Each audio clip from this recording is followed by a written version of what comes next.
Alors déjà, c'est important de savoir pourquoi on le fait, hein. Est-ce que c'est, parfois c'est pour, lutter, contre, voilà la maltraitance animale, parfois c'est par souci de santé, hein. On peut être végétarien et mal s'alimenter et finalement ne pas améliorer sa santé, donc c'est tout un déjà une idée, là-dessus.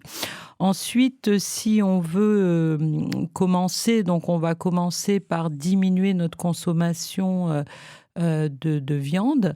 Donc on peut, se servir, voilà, dans des fermes ou, des endroits où on connaît la provenance de la viande et où on Pour avoir une viande moins de quantité, mais de meilleure de qualité, c'est meilleure ça? qualité, hein. Mmh. Ensuite, ne pas enlever tout de suite la consommation de poissons, notamment les poissons gras, hein, Mmh.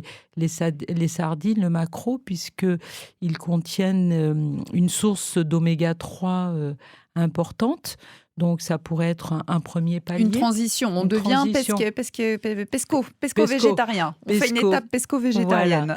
Donc ensuite, là aussi, on peut choisir notre provenance et acheter des poissons plutôt de meilleure qualité ou moins intoxiqués par les métaux lourds, enfin voilà. Et ensuite, si on veut complètement enlever, poisson et viande, on peut complémenter par des œufs que l'on va acheter là aussi à la ferme, dont on connaît la provenance. Bien sûr, pas des œufs élevés en cage avec des poules qui vont être maltraitées. Donc, première transition, on conserve les œufs et le lait, les laitages, le fromage, hein. Et ensuite, si on a décidé de supprimer complètement, à la fois les laitages et le fromage, donc on devient végétalien.